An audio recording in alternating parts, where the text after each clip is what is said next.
Welcome. Well, you are at home with Jim and Joy, and you are an important part of our EWTN family, and we are delighted that you have welcomed us into your home. We certainly would love to hear from you, so send us an email with a question or a comment to jimandjoy@ewtn.com and check us out on Facebook. So, on May 8th, we received a new Pope, Pope Leo XIV, who is the first American Pope. And I know that many of you have been praying, some fasting, for this beautiful day. A lot of people were surprised. Yeah. We were at work, we were in our office, we had our computers up, we had about 6 of our volunteers who are Catholic who had come into the room, and even our non-Catholic staff. Everyone was just glued to find out what was happening, how it was going to go when we had the white smoke, and it was extremely exciting. Yeah. And first, I'd like to say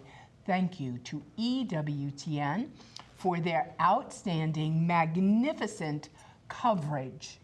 Matthew the whole Bunsen, crew there, the whole crew here. Alvarado, Monsignor Landry, they did a great job. With how many people supporting them? Yes. Hundreds, probably. Oh my gosh, yeah. So beautiful. And yeah, for that to happen, for you to see it on TV, there's a crew behind the scenes making all that happen, sacrificing, being away from their families, and making all of this happen, and also here at the network in Irondale. So thank you. The coverage was outstanding and beautiful, and it was very exciting. It was shocking. We were shocked. I think that it was an American Pope. It was kind of like, how did that happen? Yeah.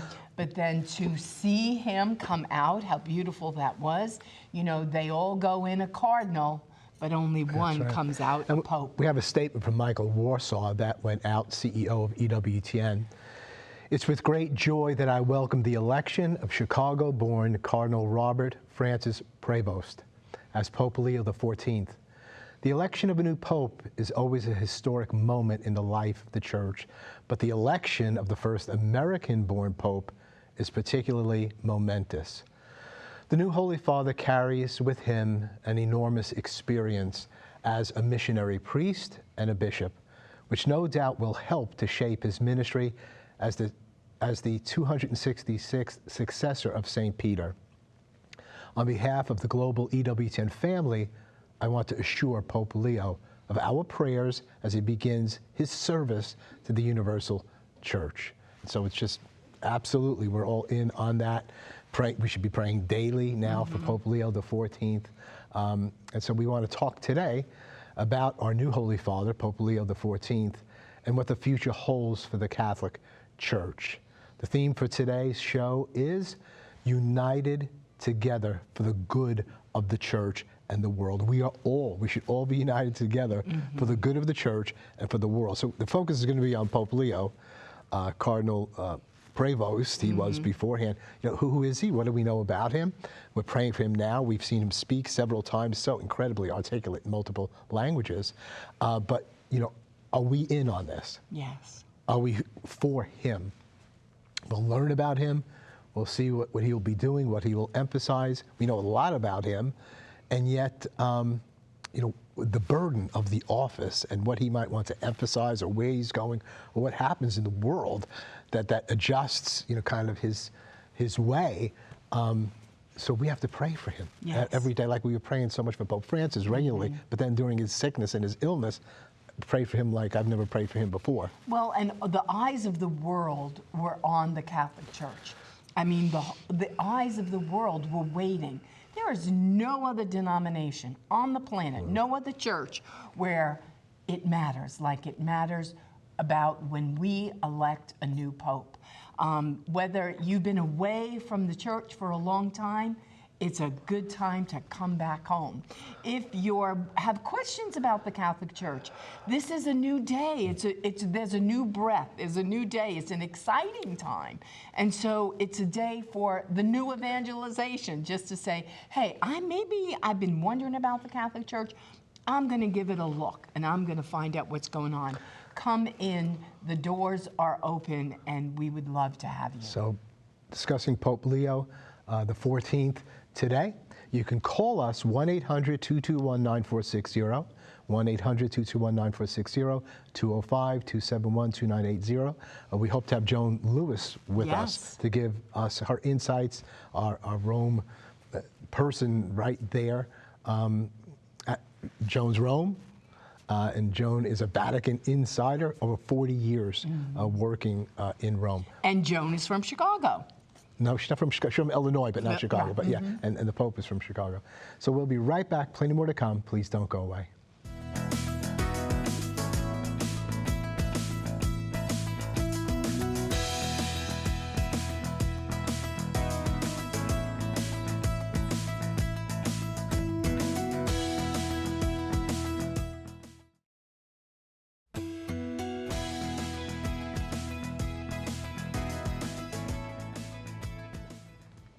Welcome back. Well, the theme for today's show is United Together for the Good of the Church and the World. And we will be having Joan on our show, who is a Vatican insider. She's going to be reporting to us from the Eternal City and letting us know all that is happening. So Joan's going to tell us about Pope Leo XIV and what it was like being in the square awaiting his reveal. So hopefully we have Joan on the phone soon, and we're going to have that beautiful conversation. Joan, are you there? I am here. Joan, buonasera to you. To share I want to share the excitement and the joy and enthusiasm and hope and so many wonderful things that are in all of our hearts these days after Thursday's election of an American, a North American from Chicago, Midwest, so great people, obviously. But to be in the square was absolutely phenomenal.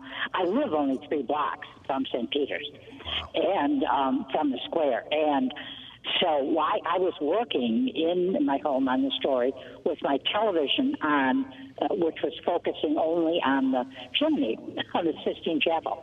When I saw the smoke come out at 6:08 p.m. Rome time, I put on my jacket and got right down to the square. By the time he came out, there had to be close to 200,000 people. Wow. They were pouring into the square.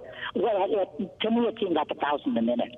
But when his name was announced, first of all, there was joy that, fine, we do have a new Holy Father. And then when his name was announced, Robertum, there's 3 cardinals named Robert, and then the last name, of course, Prevost.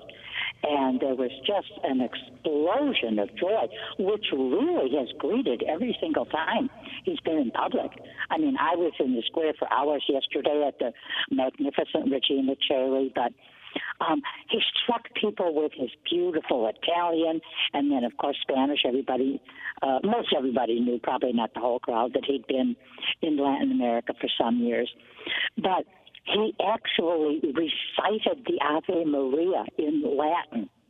And then, of course, yesterday at the Regina Coeli, he sang the Regina Coeli.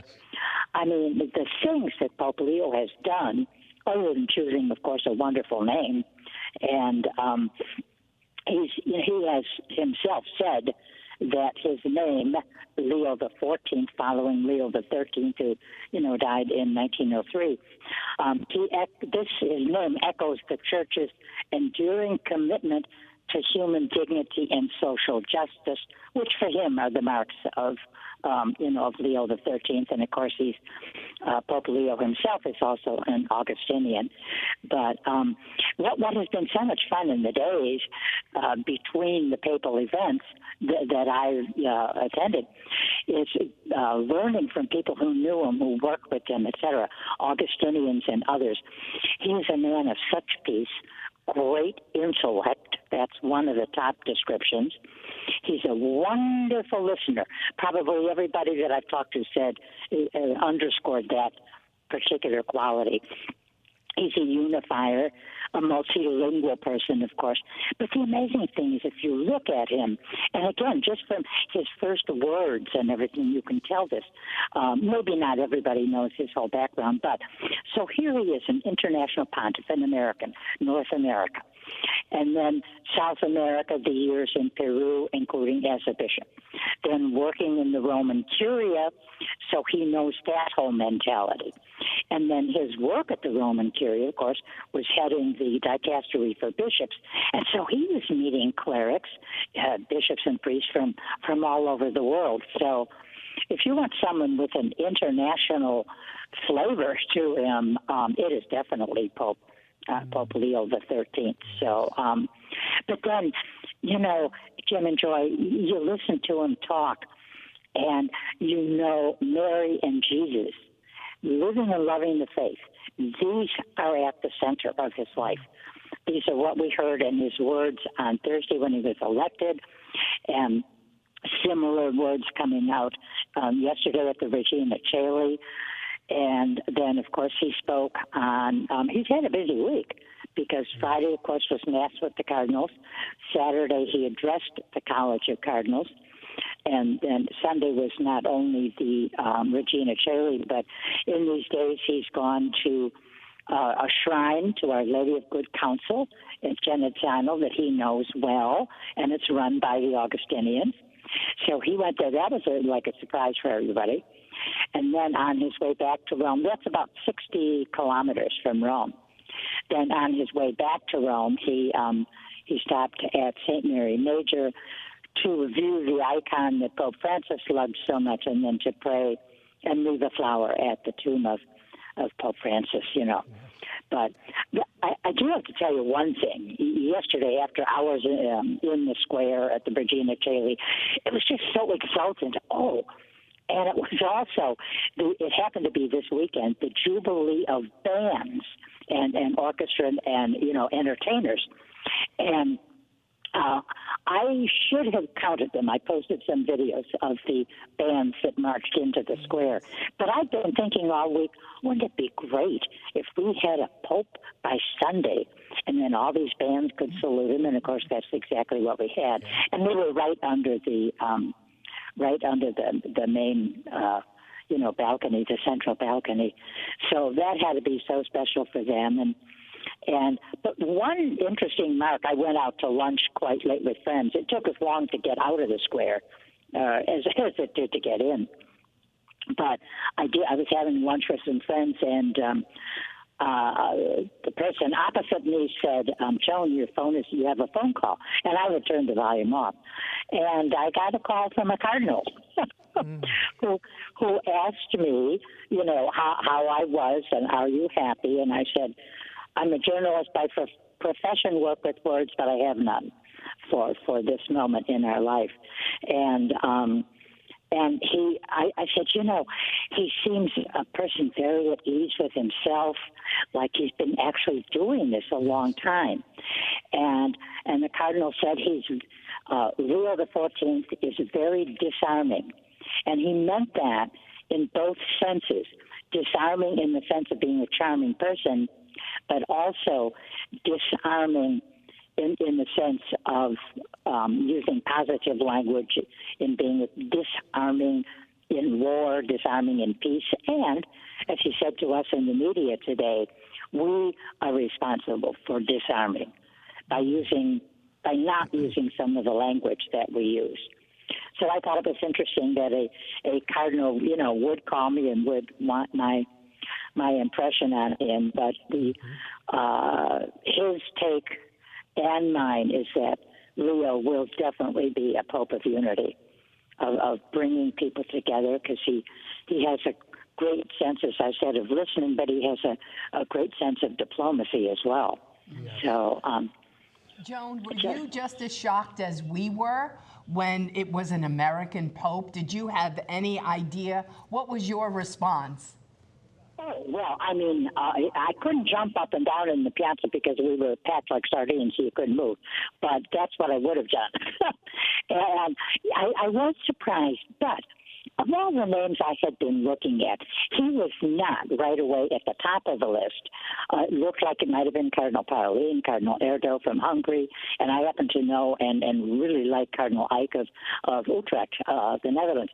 But I had seen his name, and I would say in the last 10 days, just going around, being with friends, it could be in a restaurant or the people I'm, standing around with in the square, I'd ask them, some of them would say, well, one thing we know, it's not time for an American.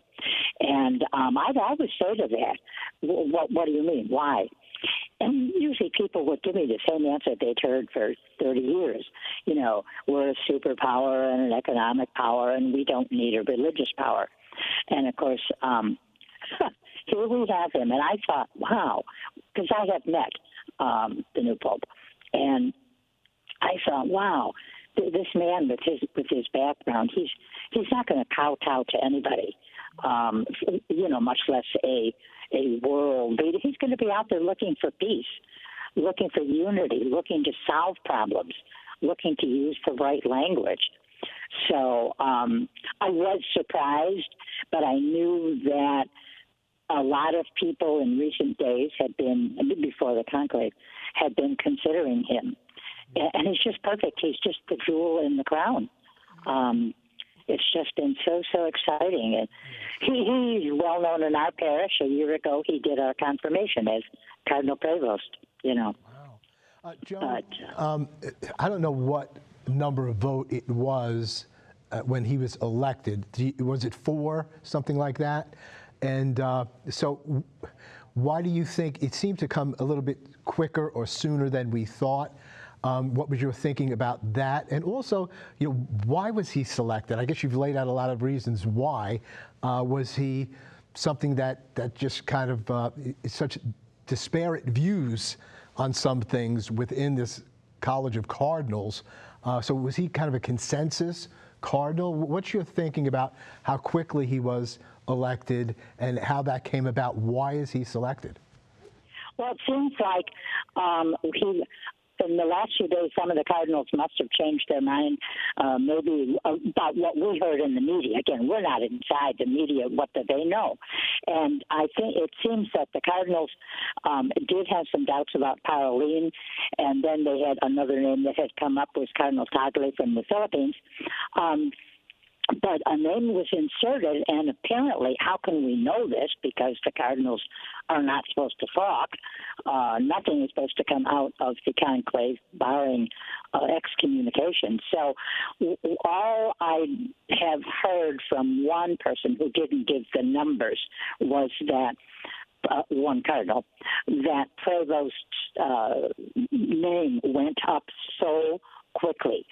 On let's see, Wednesday. Wednesday they went into conclave, and I guess his name was up Wednesday afternoon, but really kind of went up hugely on the list Thursday morning, and then it was like one cardinal. We know that he needed 89 votes of the 133 to get to the 2/3. And one cardinal did report that, without giving the number, that Prevost went well over the 89 needed. So, but when you think about it, he's a Prevost Leo XIII, head of the dicastery for bishops. So he was known to bishops. He was known to cardinals. He was known to, obviously, the Roman Curia. So we're certainly not talking a dark horse. We are talking about people who knew his qualities as an administrator.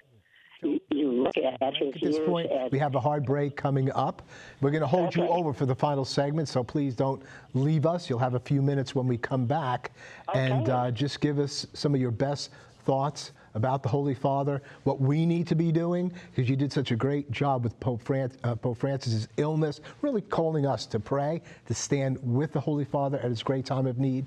And now this new Holy Father, Leo XIV, at his inception and now moving forward. We'll be right back. Plenty more to come. Please don't go away.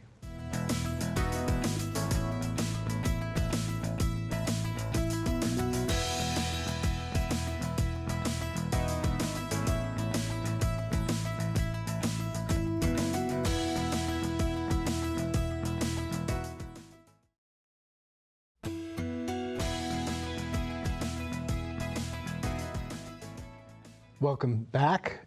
We're continuing our conversation with precious Joan Lewis, almost 4 decades of ministry there in Rome as a journalist, an author, a correspondent, and one who simply loves Rome and loves everything Catholic there. Joan, welcome back.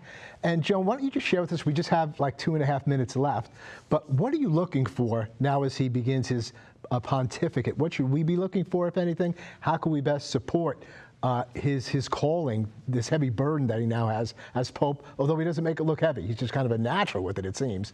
Your thoughts, Joan? Well, you know, I just, some words I had printed out for the show, if needed, are these, which he said to the cardinals when he met with them Friday at Mass, his homily. I invite you to reflect on the marvels the Lord has done, the blessings that the Lord continues to pour out on all of us through the ministry of Peter. You, the cardinals, have called me to carry that cross and to carry out that mission. And I know I can rely on each one of you to walk with me as we continue as a church, as a community of friends of Jesus, as believers, to announce the good news, to announce the gospel. And you know what? I mean, Jim, he's calling us to do the same. And to do it with the same love that he has for Jesus, the love for Mary, his loving and living faith, that's all at the center of his life. But of course he needs prayers. And, I mean, if you get up every morning along with the morning offering, in fact, we do mention the Pope in the morning offering, all his intentions. So I don't think we can do any more than pray for him, than be faithful to in our own parishes. There can be small ways and big ways. But I just think right now, certainly, we can be part of that ministry in supporting him, in being there with our support, our love, our prayers. And thank you, Joan, for being with us. Thank you for serving the church for so many years, EWTN in particular. We love you, Ti voglio bene. We love you. We appreciate you. We're thankful for your life. And arrivederci, Joan. God bless you now. God bless you. Be sure to join us on Wednesday when we have the president of Heartbeat International, Joel Gotzi, to speak with us about the pro-life movement coming together for a better tomorrow. The whole pro-life movement mobilizing together. He's got some great insights for us. He was here in Birmingham recently, Heartbeat International. We had over 1,500 people. I don't know how many vendors, all different aspects of the movement. So Jarrell has a perspective. He can see the forest from the trees. And so we really want to hear from him. What an exciting time in our church. Let us pray for Pope Leo XIV. Let us do all that we can to support him. And let us believe that the best is yet to come in the name of Jesus. You're an important part of this EWTN family. You're never alone and you're always at home with Jim. Enjoy. Bye now.